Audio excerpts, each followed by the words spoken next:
Buenas tardes, compañeros.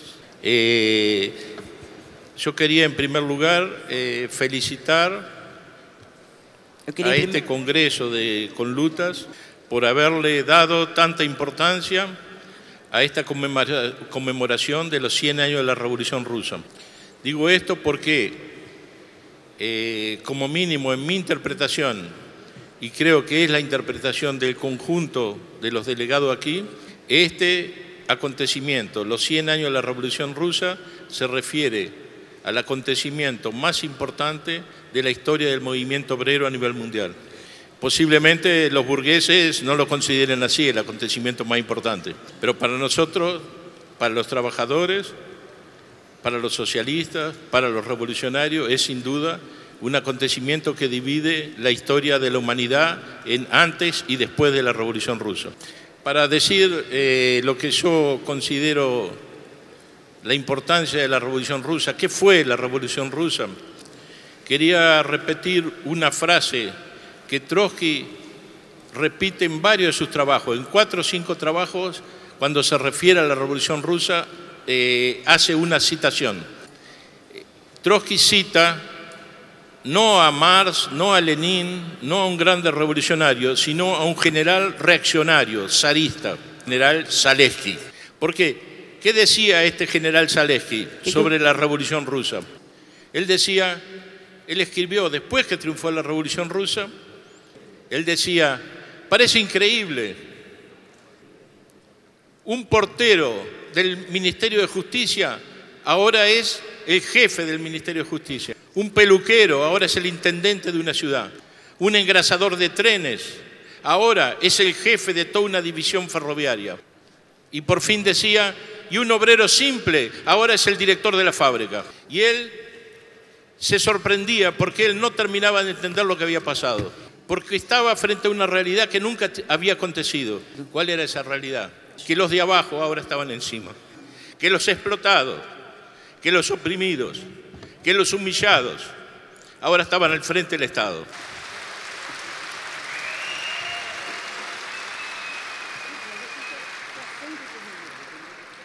Eso es lo que no podía entender este general reaccionario, porque nunca había ocurrido esto. En realidad había acontecido varias décadas atrás en París, en la famosa Comuna de París, cuando los trabajadores tomaron el poder. ¿Pero qué pasó? Con esa burguesía tan progresista francesa, ellos masacraron a los comuneros y ese gobierno obrero, que fue el gobierno de los comuneros, duró solo 2 meses. Por eso la prensa burguesa de Rusia, después de la toma del poder, se preguntaba ¿cuántos días durarán los bolcheviques en el poder? Y pasaban los días. Y llegaban las semanas y preguntaban ¿y cuántas semanas durarán los bolcheviques en el poder? Y pasaban los meses. Y decían, ¿y cuántos meses durarán los bolcheviques en el poder? Y dejaron de preguntarse.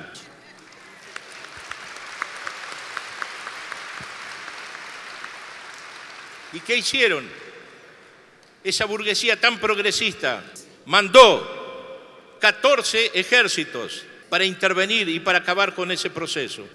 Era fácil acabar en la idea de la burguesía, porque ese nuevo poder que se había creado de obreros y campesinos no tenía fuerzas armadas y fue necesario construir una fuerza armada, enfrentar los 14 ejércitos, enfrentar la guerra civil que vino detrás y derrotaron a los ejércitos y ganaron la guerra civil.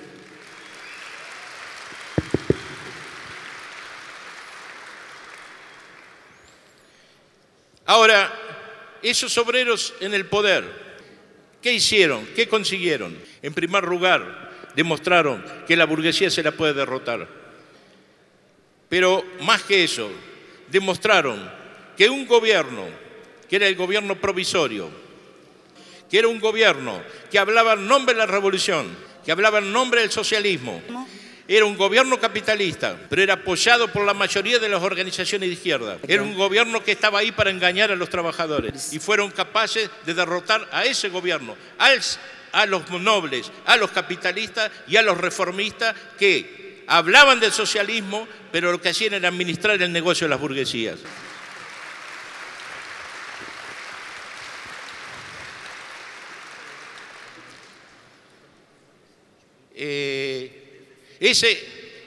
Por eso la elección de la Revolución de Octubre tiene tanta actualidad, porque nosotros conocemos bien a ese tipo de gobierno, a Evo Morales, Chávez y Maduro en Venezuela, Lula y Dilma aquí en el Brasil.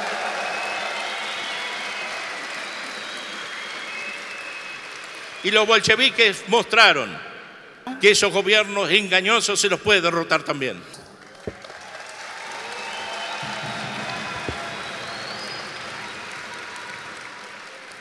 Ahora, el mayor desafío de los bolcheviques y de la clase obrera no era resistir, no era derrotar a los imperialistas. Ese no era el mayor desafío. El mayor desafío era, desde el gobierno, desde el Estado, provocar un desarrollo de la economía y de la cultura como ningún otro gobierno burgués había conseguido en un país atrasado. Ese era el desafío. Hablando de país atrasado, se tiene que saber que el 80% era campesino, pero no de campesinos que hacían un gran desarrollo del campo desde el punto de vista de la tecnología. Eran camponeses que trabajaban con los mismos métodos de la Edad Media. Y tenía ese país el 80% analfabeto. Y era un país que tenía 147 lenguas.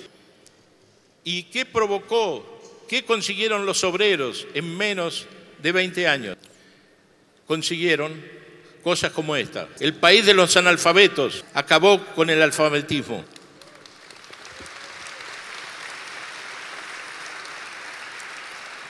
Para que tengan una idea de números, un año y medio después de la toma del poder, solo un año y medio después, cuando tomaron el poder tenían 30.000 escuelas. Un año y medio después tenían 62.000 escuelas. Ese país de analfabetos tenía 10.000 bibliotecas en todo el país. Un año y medio después tenía 100.000 bibliotecas. Ese país que producía con los métodos de la Edad Media se transformó en el principal productor de tractores del mundo. Ese país que sus campesinos vivían en chozas y había pequeñas ciudades en realidad, no grandes.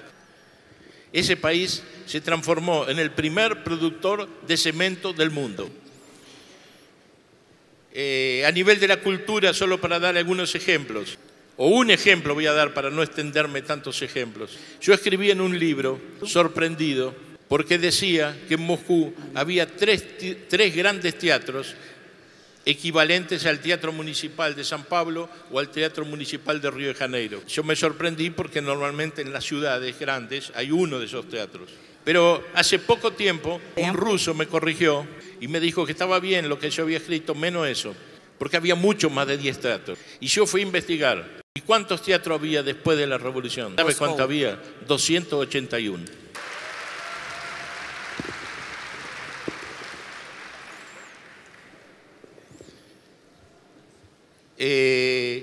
Todo esto que pasaba después de la Revolución parecía un milagro.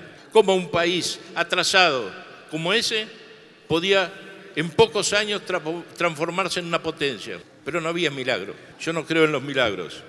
Y creo que no existen los milagros. Y no existió un milagro en Rusia. Existió una revolución que expropió a la burguesía.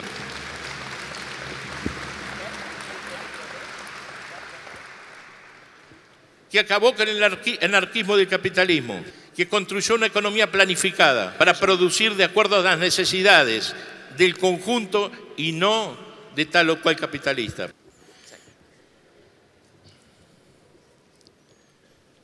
¿Y qué conclusión fundamental sacamos de ese proceso de la Revolución Rusa? Si un país atrasado se puede desarrollar de esa forma, como nunca los capitalistas lo lograron en aquella época ni ahora, ¿qué conclusión central podemos sacar?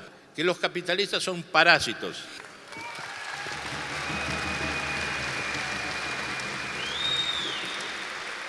Que el capitalismo, que cumplió un papel progresivo en una etapa de la historia, ahora no cumple ninguna función social, a no ser parasitar. Y por eso, cuando es igual que el cuerpo humano, cuando se elimina el parásito del cuerpo humano, el cuerpo humano y el cuerpo social se desarrolla en forma ininterrumpida. Entonces, este proceso que se dio en Rusia parecía apuntar a una sociedad en un desarrollo ilimitado que llegaría al socialismo, a la superación de las desigualdades, que llegaría a superar las contradicciones que hay en la sociedad actual y hacer que cada persona pueda recibir de acuerdo a sus necesidades y aportar de acuerdo a su capacidad. Ese parecía ser el camino. Porque la economía no paraba de crecer y la cultura no paraba de crecer. ¿Y qué pasó? ¿Por qué hoy, pasado algunas décadas, estamos viendo que se volvió al capitalismo? ¿Por qué ese camino rumbo al socialismo, rumbo a una sociedad superior al capitalismo, fue interrumpido, violentamente interrumpido? Surgió en la Rusia, se dio un fenómeno similar a lo que ocurre en muchos sindicatos combativos. Después de una serie de derrotas y de cansancio de las masas, es normal que en un sindicato se fortalezcan los sectores más conservadores, más reaccionarios y que nazca una nueva burocracia al frente de ese sindicato. Y lo mismo pasó en el Estado. Surgió una burocratización que fue encabezada por un líder muy conocido por todos, creo, que es Stalin. Y se invirtió a partir de ese proceso y cada vez más el camino que habían iniciado los bolcheviques y la clase obrera en 1917. Para ejemplificar de cómo fue este proceso, los bolcheviques, desde el poder, sabían que no se podían desarrollar en forma indefinida si la revolución no triunfaba en países como Alemania, como en Francia y como Inglaterra. ¿Por qué?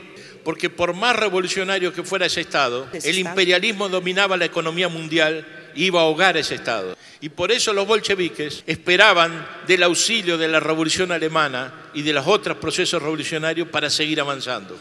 Stalin cambia ese camino. Stalin no confía en los obreros de Alemania, pasa a confiar en Hitler, el jefe de la contrarrevolución mundial. Esto parece una calumnia, pero ustedes tienen que saber que Hitler subió al poder gracias a Stalin. Y más, tienen que saber, cosa que se ocultó durante décadas, que existió un pacto entre Hitler y Stalin en el año 39. Ese pacto fue conocido a nivel mundial, pero los términos de ese pacto, muchos fueron secretos. ¿Y cuál era la esencia de ese pacto? Empezar la guerra mundial, que comenzó por la ocupación de Alemania, por Hitler, pero con acuerdo con Stalin. El pacto decía que Stalin, el ejército rojo, no podía hacer nada para defender a Polonia.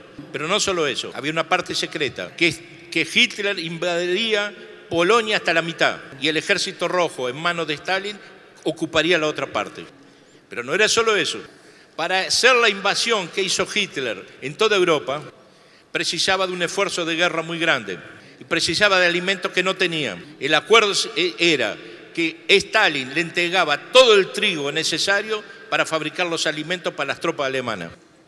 Bueno, ustedes se preguntarán, ¿cómo esa política contrarrevolucionaria fue posible ser adoptado por el partido bolchevique? No fue el partido bolchevique quien adoptó esa política. El partido bolchevique fue destruido, asesinado. Todos los jefes de la revolución, con excepción de Stalin y uno o dos más, fueron todos fusilados. Miles y miles de militantes, obreros, campesinos y populares del partido bolchevique fueron fusilados.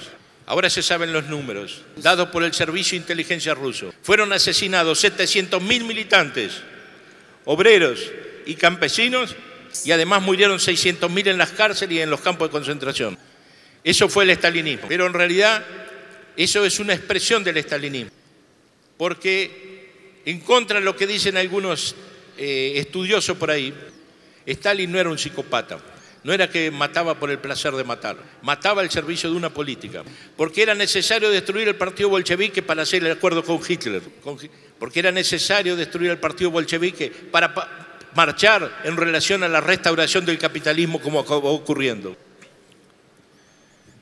Entonces, si queremos entender cómo terminó en la restauración del capitalismo, solo se puede entender si lo entendemos por lo que pasó en la década del 30. Porque ¿qué pasó con el Estado obrero? Bajo Stalin, y a pesar de Stalin, el Estado se siguió desarrollando, pero cada vez más preso del imperialismo, a nivel mundial. Y el curso que siguió ese Estado es el mismo curso que siguieron todas las semicolonias y colonias de América Latina, de Asia y de África. Cada vez que se desarrollaba más la economía, precisaba más del comercio internacional. Pero el comercio internacional controlado por el imperialismo era un comercio completamente desigual. Y eso llevó a la crisis de todos los estados obreros. ¿Y qué hicieron los burócratas privilegiados de esos estados, todos los herederos de Stalin? Lo que hicieron es pedir préstamo. ¿A quién? Al imperialismo. ¿Y qué hizo el imperialismo? No atacó, no bombardeó. Le dio todos los préstamos que querían.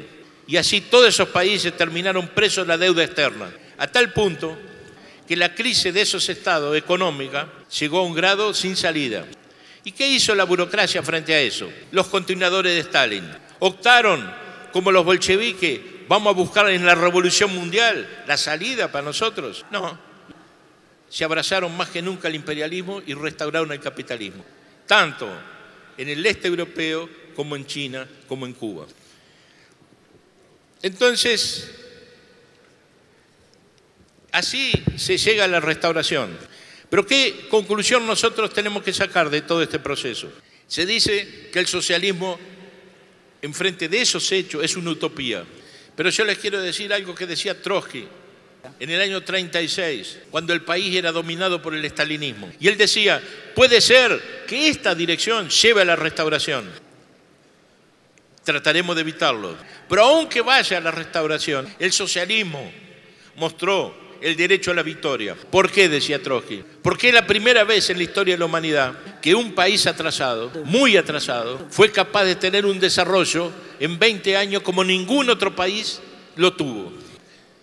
Y por eso él hablaba del derecho a la victoria del socialismo. Entonces, cuando se dice, es imposible acabar con el desempleo, sí, en la sociedad capitalista sí es imposible acabar con el desempleo. Pero la Revolución Rusa mostró que se podía acabar. La Revolución Rusa mostró que se podía enfrentar los problemas de opresión, por ejemplo, de las mujeres, como ningún país capitalista hizo. Como decía la compañera en el vídeo, hasta hoy se discute el derecho o no derecho al aborto. La Revolución Rusa, 3 años después de triunfar, legalizó el aborto para todo el país.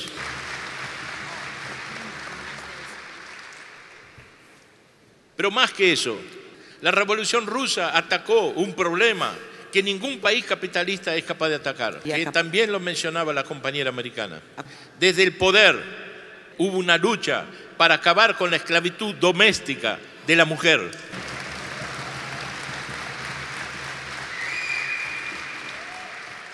En el año 21, y en medio de la pobreza y en el medio de la guerra civil, el 90% de la población de Moscú tenía acceso a los restaurantes populares. La mujer no tenía que hacer más la comida en casa.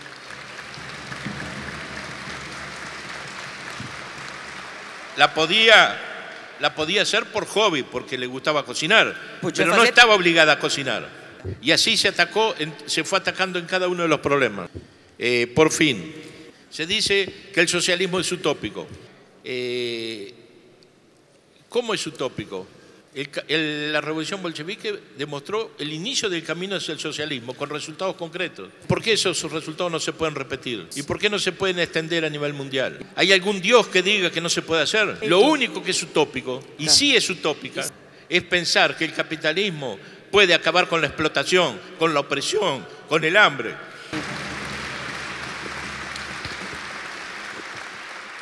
Para terminar, en relación al hambre, creo que algunos compañeros habrán visto las últimas noticias dadas por la FAO. La FAO es el organismo que cuida de la alimentación de las Naciones Unidas. Existe lo que se llama la Agenda 2030, que es el gran plan de la burguesía mundial para acabar con el hambre en el mundo en el año 2030. Bueno, para los que no conozcan, ha salido en todos los diarios, le voy a dar el informe de los resultados del 2016. En el año 2016 se constató 815 millones que pasan hambre en el mundo, el 11% de la población. Pero tienen el plan de 2030 de acabar con el hambre a nivel mundial. Pero que esos números indican otra cosa, que la propia FAO lo dice, que entre 2015 y 2016 hubo 38 millones más de hambrientos en el mundo de lo que había antes. Y eso es una cosa no distante, de esos hambrientos, 42 millones están en América Latina. Bueno, entonces, estos datos que estoy dando, podría dar datos más terroríficos, como es la destrucción de la naturaleza, como es el aumento cualitativo del suicidio a nivel mundial. Pero sería abundar en datos y más datos, que siempre confirman una cosa. La Revolución de Octubre, y por eso la importancia de los 100 años aquí, nos indica dos problemas. En mi opinión, una revolución como la de Octubre, ahora más necesaria que en 1917.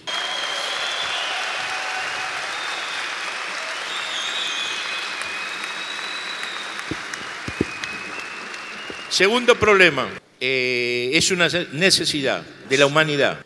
El problema es si es posible o no, si es difícil o es fácil. No es fácil, es difícil, pero todo en la vida del trabajador es difícil.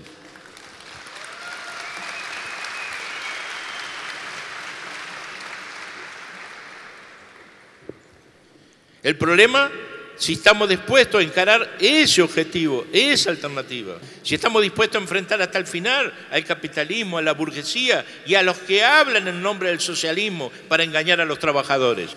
Y sí, es posible, pero se ve facilitado con una cosa. Ese poderoso aparato estalinista que fue capaz de matar a todos los que hicieron la revolución en Rusia, que fue capaz de entregar la revolución en Francia para el imperialismo americano, en todo hecho en nombre de la revolución rusa, que fueron capaces de entregar la revolución en Grecia, la revolución en Italia y cada uno de los procesos revolucionarios que se fueron metiendo. Ese poderoso aparato estalinista fue derrumbado por un poderoso movimiento de masa en el este europeo que hizo añicos a ese aparato.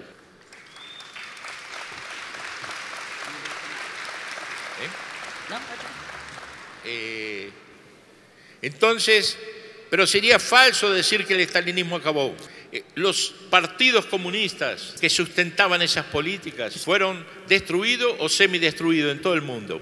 Pero como decía Trotsky, las cuestiones ideológicas son las que demoran más en cambiar. Y la ideología estalinista está presente con mucha fuerza en el movimiento de masas mundial. Para concretizar en un ejemplo, en el año 35, el estalinismo votó como una política mundial la construcción de lo que llamaron los frentes populares, que era una política para evitar las revoluciones y consistía en hacer acuerdos con las llamadas burguesías progresistas. Esos gobiernos de frente popular eran idénticos al gobierno provisorio que los bolcheviques derrumbaron. Esa idea del estalinismo, esa política de los gobiernos de colaboración de clases, que son una traición permanente a la clase obrera a nivel mundial, sigue presente. Cuando Lula hace una alianza, Lula, Dilma, con Temer y el PMDB, no se crean que es un invento de Lula ni del PT, no son tan inteligentes para inventar esas cosas. Esos no hacen más que llevar adelante la política del estalinismo, de enfrentar las revoluciones con gobiernos junto con la burguesía para engañar a los trabajadores diciendo que ese es su gobierno.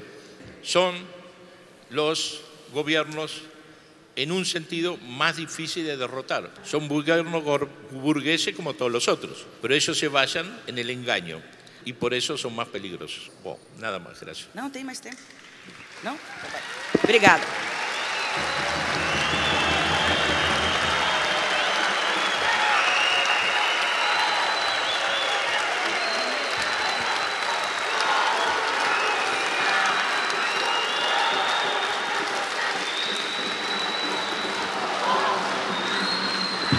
Vai ser ele ou vou ser nós?